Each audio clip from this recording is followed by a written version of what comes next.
আমার নবীর একজন জলিল কদর সাহাবী, যার নাম হলো হযরতে সালমান ফারসি রাদিয়াল্লাহু তাআলা। উনি আমার নবীর হাতে সরাসরি কালেমা পড়ে মুসলমান। উনি আমার নবীর সরাসরি কপালের চক্কর মুবারক দিয়া নবীরে সচক্ষে দেখা সাহাবী রাসূল হয়েছে। আওয়াজ করে বলে, এই সাহাবীরা নবীরে সরাসরি দেখেছে। ইক্তাদাই তু বিহাযাল ইমাম বলে নবীর পিছনে নামাজ আদায় করছে। আওয়াজ করে বলে, আমাদের মন চায় কিনা একবার ঘুমের ঘরে নবীর দিদার দেখার জন্য? নারায়ে তাকবীর, আল্লাহু আকবার। নারায়ে তাকবীর, আল্লাহু আকবার। নারায়ে রিসালাত, ইয়া রাসূলুল্লাহ। আহলে সুন্নাত ওয়াল জামাত, জিন্দাবাদ জিন্দাবাদ। গোলাম নোমানী আল জিলানী সাহেব, জিন্দাবাদ জিন্দাবাদ। আসলে কি আপনারা নবী দেখবেন? কথা বানা, নবী দেখবেন? তাহলে একটা আমল বেশি করে করতে হবে, পারবেন? সেটা কি জানেন? বেশি বেশি করে নবীর উপরে দুরূদ শরীফ পাঠ করতে হবে। রাসূল বলছেন ভালোবাসার আলামতের মধ্যে তিনটা আলামত আছে। এর মধ্যে একটা আলামত হলো যে যাকে ভালোবাসবে তাকে দেখার জন্য সর্বদাই দেওয়ানা হয়ে থাকে। ঠিক কিনা বলেন না? এরপরে 2 নাম্বার হলো যে যাকে ভালোবাসে সর্বদাই ওই ভালোবাসার লোকের কথা তার মুখের মধ্যে থাকে। তো এই জন্য আমরা নবীর ভালোবাসি, এই জন্য আমরা সবসময় নবী নবী করি। তোমরা কও না তার মানে তোমরা নবীরে ভালোবাসো না। আমরা বাসি, তোমরা ফতোয়া দিও না, আর দিলেও এটা আঙ্গু ঠ্যাঙ্গের ফায়ের তলে কোনো ফায়দা হইতো না। আওয়াজ করে বলেন, ঘুমের ঘরে রাসূল দেখতে চাই কি চাই না? যেই নবী দেখলে জাহান্নামের আগুন হারাম হয়ে যায়, সেই নবীর দিদার চাই কি চাই না?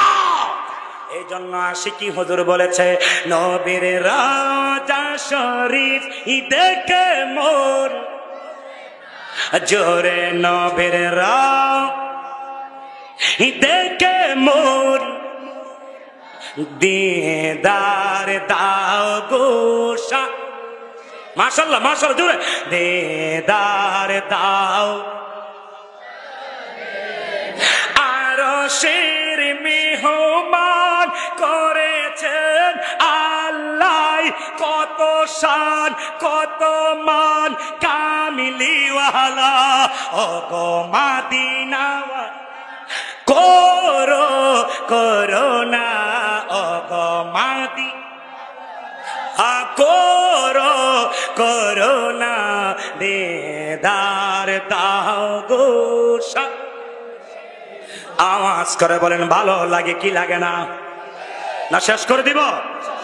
আর একটু ধৈর্য ধারণ করে বসতে হবে। হে বাপ, নবীর সাহাবী সালমান ফারসি রাদিয়াল্লাহু তাআলা আনহু আমার নবীজির সামনে এসে দাঁড়াইলেন। দাঁড়ায়া চক্ষু মুবারকের পানি ছেড়ে ছেড়ে গড় গড় করে পানি ছেড়ে কান্না করে নবী ডাক দিয়া কই, সালমান ও বাবা সালমান, তুমি চোখের পানি ফালায়া কিসের জন্য কান্না করো? আপনাদের কাছে জানতে চাই, নবীর সাহাবী কেন নবীর সামনে কাঁদে? রাসূল জানে কি জানে না? মানি না রে, জোরে কোন, জানে কি জানে না? নবী ডাক দিয়ে কই, সালমান চোখের পানি ফালায়া কেরে কান্দো?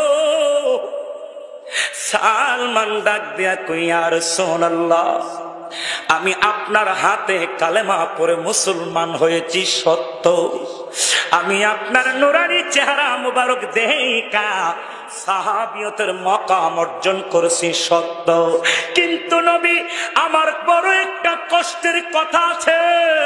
সেটা হলো আমি যদিও আপনার সাহাবী, আমি যদিও মুসলমান, কিন্তু আমি একজন ইহুদির কেনা গোলাম, আমি একজন ইহুদির কৃতদাস, যার বাড়িতে আমার কর্ম করে খাইতে হয়, যার বাড়িতে কষ্ট করে পরিশ্রম করে আমার সংসার চালাইতে হয়। ও নবী, আমি সারা দিন তাহার বাড়িতে কাজ করি, আমি আপনার খেদমত করার জন্য, আপনারে দুইটা নয়ন বেরা দেখার জন্য আসতে পারে না গো নবী। নবীজি গো, ওমর আপনার খেদমত করি, উসমান বিন নুরাইন মাওলা আলী মুশকিল কোশা আপনার খেদমত করে এবং সর্বদাই আপনার সামনে থেকে থেকে আপনার জিয়ারত করে দিদার নসিব হয়। কিন্তু আমি তো পারি না, আমার তো সেই কপাল হয় নাই, কারণ ইহুদির বাড়ি থেকে আসার জন্য আমি সুযোগ পাই না।